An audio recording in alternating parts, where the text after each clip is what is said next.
Ayan ang recipe ni Madam Madel. Wow. Ito na yung recipe ni Madel na tabirak.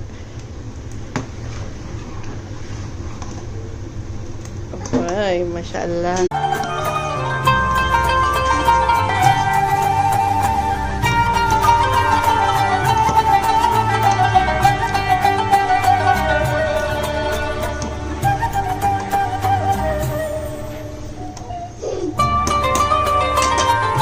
Yan ang recipe ni Madam Madel.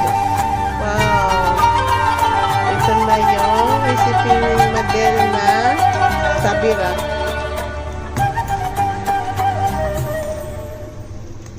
Ay, mashallah.